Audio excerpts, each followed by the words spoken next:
사랑하는 여러분, 반갑습니다. 분주하고 때로는 팍팍한 삶의 여정 속에서 잠시 멈추어 쉴 수 있는 평안한 그늘을 찾고 계신가요? 우리 모두의 마음 깊은 곳에는 아마 그런 안식처에 대한 갈망이 자리하고 있을 겁니다. 오늘 우리는 성경의 한 구절에서 시작하여 그 깊고도 따스한 안식의 의미를 함께 찾아 떠나보려 합니다. 시편 91편 1절의 말씀입니다. 지존자의 은밀한 곳에 거주하며 전능자의 그늘 아래에 사는 자여. 전능자의 그늘 아래. 이 얼마나 아름답고도 힘이 되는 표현인가요? 이 말씀은 우리에게 단순한 위로를 넘어 삶의 모든 순간에 함께 하시는 하나님의 보호와 사랑을 이야기합니다. 이 귀한 여정을 시작하기에 앞서 잠시 시간을 내어 이 채널에 여러분의 마음을 더해주시면 어떨까요?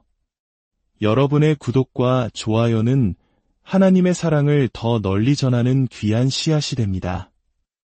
이 영상을 들으시는 모든 분들의 삶에 주님의 평안이 가득하기를 기도합니다. 자, 이제 우리는 성경이 그려내는 그분의 그늘이라는 4가지의 아름다운 그림을 하나씩 펼쳐보려 합니다. 이 그림들은 우리의 믿음이 어떻게 자라나고 깊어지는지를 보여주는 놀라운 여정이 될 것입니다. 첫 번째 그림은 거대한 바위의 그늘입니다. 이사야서 32장 2절은 이렇게 노래합니다. 곤비한 땅에 큰 바위 그늘 같으리니 우리의 영적 여정은 바로 이 바위 그늘 아래에서 시작될 때가 많습니다. 죄의 무게에 짓눌리고 세상의 뜨거운 시련에 지쳐 쓰러질 것 같을 때를 기억하십니까? 마치 메마른 광야를 홀로 걷는 나그네처럼 우리의 영혼은 목마르고 입술은 바싹 타들어갑니다. 어디에도 피할 곳 없는 절망의 순간 우리는 간절히 부르짖습니다. 바로 그때 우리 앞에 거대한 반석이신 예수 그리스도께서 나타나십니다. 주님은 이글거리는 하나님의 공의의 심판과 우리 사이에 서서 그 모든 뜨거움을 대신 막아주는 견고한 그늘이 되어주십니다. 바위의 그늘은 다른 어떤 그늘보다 짙고 시원합니다. 한 줄기 햇빛조차 뚫고 들어오지 못하는 완전한 시원함입니다. 이처럼 예수 그리스도께서 주시는 평안은 세상이 이해할 수 없는 완전한 평안입니다. 그분의 십자가 보혈 아래에서 우리는 죄 사함의 확신을 얻고 정죄의 두려움에서 벗어나 비로소 시원한 안식을 누리게 됩니다. 우리를 향한 사탄의 모든 고소와 비난 앞에서 우리는 더 이상 스스로를 변호할 필요가 없습니다. 거대한 반석이신 그리스도 뒤에 숨으면 우리는 안전합니다. 이것이 바로 우리가 처음 경험하는 하나님의 그늘, 구원의 그늘입니다. 하지만 이 바위 그늘에는 어딘가 모를 경외감, 거대함 앞에서 느껴지는 작은 두려움이 함께합니다. 나와는 너무나도 다른 거룩하고 위대한 존재 앞에서 나는 한없이 작은 죄인일 뿐이라는 인식. 그래서 이 그림은 시작일 뿐입니다. 하나님은 우리를 더 깊고 친밀한 관계로 이끄시기 원합니다.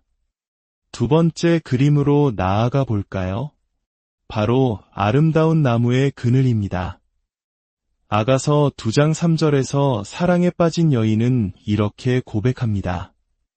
남자들 중에 나의 사랑하는 자는 숲을 가운데 사과나무 같구나. 내가 그 그늘에 앉아서 심히 기뻐하였고 그 열매는 내 입에 달았도다. 이제 우리는 단지 위험을 피하기 위한 피난처를 넘어 기쁨과 즐거움의 안식처에 이릅니다. 신부는 숲속의 수많은 나무들 사이에서 유독 황금빛 열매를 맺은 아름다운 사과나무, 즉 자신의 사랑하는 님을 발견합니다. 그리고는 그 그늘 아래 앉아서 큰 기쁨을 누립니다. 여기서 앉았다는 표현이 중요합니다. 더 이상 허둥대며 피하는 것이 아니라 의도적으로 머물며 안식하는 모습입니다. 이것은 마치 분주한 일상의 모든 것을 내려놓고 주님의 발치에 앉아 말씀을 듣던 마리아의 모습과도 같습니다. 그리스도 안에서 우리의 구원이 이미 완성되었음을 믿을 때 우리는 비로소 참된 쉼을 누릴 수 있습니다. 사랑하는 여러분, 그리스도는 여러분에게 앉아서 쉴 수 있는 곳이 되고 있습니까? 물론 이것은 게으름이나 나태함의 쉼이 아닙니다. 그리스도 한 분만으로 만족하며 그분 안에서 모든 필요가 채워짐을 신뢰하는 평안의 쉼입니다. 더욱 놀라운 것은 그 나무 그늘 아래에는 달콤한 열매가 있다는 사실입니다. 쉼을 위해 그곳에 앉았을 뿐인데 허기진 배를 채울 양식까지 얻게 됩니다. 우리가 주님 안에 거하며 그분을 기뻐할 때 주님은 우리의 영혼에 필요한 모든 것을 공급해 주십니다. 그분과의 친밀한 교제 속에서 우리는 하늘의 기쁨과 만족을 맛보게 됩니다. 바위 그늘이 경외감 가득한 안전이었다면 나무 그늘은 사랑하는 이와 함께하는 기쁨과 만족의 쉼터입니다. 이제 우리의 믿음은 한 걸음 더 주님께 가까이 다가갔습니다. 세 번째 그림은 우리를 더욱 포근한 곳으로 안내합니다. 바로 그분의 날개 그늘입니다. 시편 63편 7절에서 다윗은 이렇게 노래합니다. 주는 나의 도움이 되셨음이라. 내가 주의 날개 그늘에서 즐겁게 부르리이다. 이 시편이 쓰여진 배경은 다윗이 광야로 쫓겨나 물 한 방울 없는 메마른 땅에서 극심한 고통과 외로움에 시달리던 때입니다. 하나님의 임재가 느껴지지 않고 기쁨보다는 과거의 은혜를 기억하며 겨우 버티는 상황입니다. 우리도 살아가면서 이런 영적 침체의 시기를 겪곤 합니다. 바로 이런 때 우리에게 필요한 것이 날개 그늘의 믿음입니다. 지금 당장은 하나님의 얼굴빛이 보이지 않고 모든 것이 어둡게 느껴질지라도 변함없으신 하나님께서 여전히 그분의 날개로 나를 품고 계심을 믿는 것입니다. 이 비유는 어미새가 자신의 깃털 아래 연약한 새끼들을 품는 모습에서 왔습니다. 새끼들은 어미의 따스한 품 안에서 세상의 어떤 위험으로부터도 안전함을 느낍니다.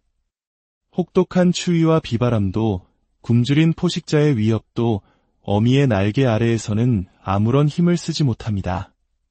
우리가 삶의 무게에 짓눌려 지쳐 있을 때, 자녀 문제로 마음 아파할 때, 경제적인 어려움과 사탄의 유혹으로 낙심될 때, 마치 작은 병아리가 어미 닭에게 달려가듯 우리 하나님께 달려가 그 품에 안기는 것이 바로 날개 그늘의 신앙입니다. 그분의 심장 소리가 들릴 만큼 가까이 그분의 따스한 온기가 느껴지는 곳에 온전히 숨는 것입니다. 여기서는 경외감도 심지어 안식이라는 개념조차 사랑의 신뢰로 승화됩니다. 어미의 사랑 안에서 절대적으로 안전한 새끼들처럼 우리도 주님의 변함없는 사랑 안에서 측량할 수 없는 평안과 행복을 누리게 됩니다. 이제 마지막 네 번째 그림에 이르렀습니다. 이것은 가장 가깝고 가장 역동적인 그늘, 바로 그분의 손그늘입니다. 이사야서 49장 2절은 이렇게 선포합니다. 내 입을 날카로운 칼같이 만드시고 나를 그의 손그늘에 숨기시며 나를 닦은 화살로 만드사 그의 화살통에 감추시고. 이 말씀은 1차적으로 구원자이신 예수 그리스도를 가리킵니다. 하지만 주님과 연합된 우리 모두에게도 동일하게 적용됩니다. 이 그림은 하나님의 사역을 위한 능력과 소명을 보여줍니다. 하나님의 일꾼들은 어디에 있어야 할까요? 바로 그분의 손그늘 안에 있어야 합니다. 우리는 마치 위대한 용사의 손에 들린 날카로운 칼이나 잘 닦인 화살과 같습니다. 무기는 스스로 아무것도 할 수 없습니다. 오직 용사의 손에 들려 있을 때에만 강력한 힘을 발휘합니다. 하나님의 손은 너무나도 위대하시기에 우리는 그분의 손 안에 온전히 숨겨질 수 있습니다. 주님께서 우리를 사용하시기 전까지 우리는 그분의 손그늘과 화살통 속에 감추어져 보이지 않습니다. 이것은 사역자에게 있어 겸손의 중요성을 가르쳐줍니다. 우리의 목표는 드러나는 것이 아니라 오직 그리스도만이 영광 받으시도록 우리 자신을 철저히 숨기는 것입니다. 슬프게도 우리는 너무나 쉽게 자신을 드러내려는 유혹에 빠집니다. 가난한 이웃을 도울 때에도 나의 선행을 과시할 수 있고, 설교를 할 때에도 나의 지식과 재능을 뽐낼 수 있습니다. 그러나 진정한 하나님의 사람은 자신을 감추고 오직 주님의 이름과 능력만이 나타나기를 소망합니다. 하나님의 손안에 있는 것은 능력의 자리이며 동시에 겸손의 자리입니다.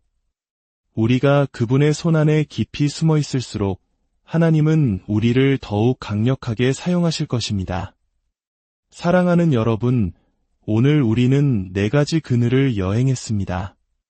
죄로부터의 피난처인 바위 그늘에서 시작하여 주님과 함께하는 기쁨의 나무 그늘을 지나 가장 연약할 때 우리를 품어주시는 따스한 날개 그늘에 머물렀습니다.